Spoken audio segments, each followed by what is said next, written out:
ईद का तरीका क्या है? देखिए, सबसे पहली बात याद रखें कि छोटी ईद की नमाज हो या बड़ी ईद की नमाज हो, दोनों नमाजों के पढ़ने का एक ही तरीका है। दूसरी बात याद रखें कि बाज़ लोग पूछते हैं कि जी इसकी नीयत के कलिमात क्या हैं। इसमें याद रखें कि नीयत जो है वो दिल के पुख्ता इरादे का नाम है।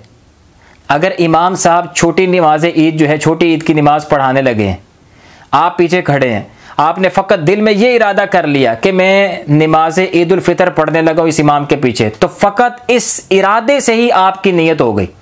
ज़बान से कलिमात की अदायगी ज़रूरी नहीं है। हाँ, हमारे फ़ुक़हा ने इसको मुस्तहब लिखा है। बहुत अच्छा है कि अगर ज़बान से कलिमात अदा कर लिए जाएँ कि ज़हन जो है एक हाजिर हो जाए कि मैं क्या काम करने लगा हूँ, तो ये बेहतर है। लेकिन अगर कोई ज़बान से कलिमात अदा नहीं करता तब भी कोई अर्ज नहीं है। दिल में पुख्ता इरादा है कि मैं इस इमाम के पीछे बड़ी ईद की नमाज़ पढ़ने लगा हूँ या छोटी ईद की नमाज़ पढ़ने लगा हूँ, इरादा हो गया, आपकी नमाज हो जाएगी। अच्छा, अगर कोई ज़बान से कलिमात अदा करना चाहे तो उसके लिए ये कलिमात हो सकते हैं कि 2 रकात नमाज ईद उल फितर वाजिब 6 ज़ायद तकबीरों के साथ पीछे इस इमाम के मुँह तरफ काबा शरीफ, अल्लाह अकबर। तो ये कलिमात अगर अदा कर लिए जाए तो फिर भी उसकी नीयत मुस्तहब जो है उसका अदा हो जाएगा। अच्छा, तीसरी बात इसकी में यह याद रखें कि नमाज ईद जो है वो 2 रकते नमाज है। जिस तरह आम 2 रकती नमाज पढ़ी जाती है, मिसाल के तौर पर 2 रकत नफल पढ़े जाते हैं, बैन ही उसी तरह 2 रकते नमाज पढ़नी है। फ़र्क सिर्फ इसमें यह है कि इसमें 6 ज़ायद तकबीरात होती हैं, यानी 6 मरतबा अल्लाहु अकबर, इसमें ज़ायद मरतबा कहना होता है। अच्छा, जो ज़ायद मरतबा तकबीरात कहनी हैं 6, उनका मकाम क्या है? वो ये है कि पहली रकत में 3 तकबीरात ज़ायद कही जाएंगी, दूसरी रकत में 3 तकबीरात ज़ायद कही जाएंगी। अच्छा, पहली रकत में किस मकाम पर कही जाएंगी? पहली रकत में जब इमाम नमाज शुरू करेगा उसके बाद सना पढ़ी जाएगी। सना पढ़ने के बाद 3 ज़ायद तकबीरें पहली रकत में कही जाएंगी किरात शुरू करने से पहले। पहली रकत में 3 ज़ायद तकबीरात कहाँ कही जाएंगी? सना पढ़ने के बाद किरात के शुरू करने से पहले। ये मकाम है 3 ज़ायद तकबीरात के कहने का।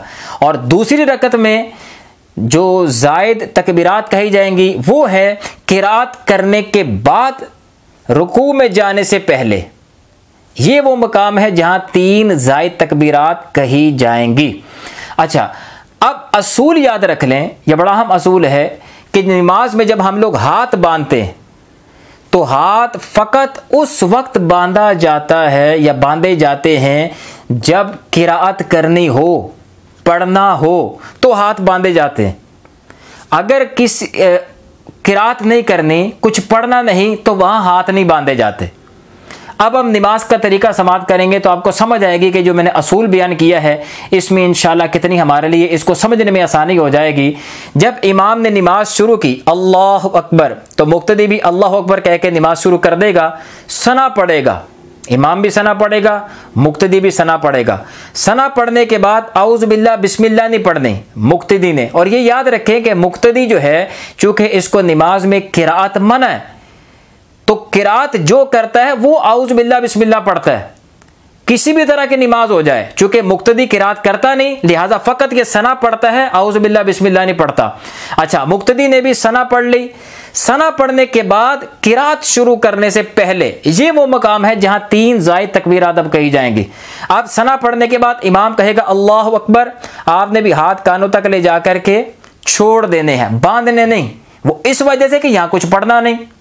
दूसरी मरतबा फिर इमाम अल्लाहु अकबर कहेगा, आदमी का हाथ जो है वो कानों तक ले जा करके फिर उसको छोड़ देना है। क्यों? क्योंकि यहाँ पे कुछ नहीं पढ़ना। तीसरी मरतबा फिर तीसरी ज़ायद तकबीर जो है वो कही जाएगी, हाथ कानों तक ले जाएंगे और अब ले जा करके बांधा जाएगा। क्यों? आपके किरात शुरू करनी। अब इमाम औज़ु बिल्लाह पढ़ेगा, बिस्मिल्लाह पढ़ेगा, उसके बाद सूरह फातिहा पढ़ेगा, सूरत मिलाएगा और 1 रकत मुकम्मल करके दूसरी रकत में आ जाएगा।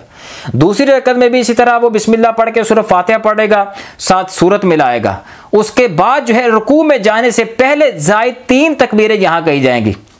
जब किरात हो गई, इमाम कहेगा अल्लाह अकबर, अब हाथ कानों तक ले जाकर अल्लाह अकबर कह के छोड़ देंगे, बांधने नहीं, क्योंकि यहाँ पढ़ना कुछ नहीं। दूसरी मर्तबा फिर इमाम अल्लाह अकबर कहेगा, इसी तरह हाथ बुलंद करके अल्लाह अकबर कह के छोड़ देने हैं, बांधने नहीं, क्योंकि पढ़ना कुछ नहीं। तीसरी मर्तबा फिर इमाम अल्लाह अकबर कहेगा, फिर हाथ कानों तक ले जाकर फिर इसको अल्लाह अकबर कहकर जो है हाथ छोड़ देने हैं, बांधने नहीं। ये 3 जायद तकबीरें हो गई। उसके बाद इमाम फिर चौथी मर्तबा अल्लाह अकबर कहेगा। जब इमाम चौथी मर्तबा अल्लाह अकबर कहेगा तो मुक्तदी भी अल्लाह अकबर कहते हुए जो है रुकू की तरफ जाएगा और अपनी बकिया नमाज मुकम्मल कर लेगा। तो ये है नमाज ईद पढ़ने का तरीका।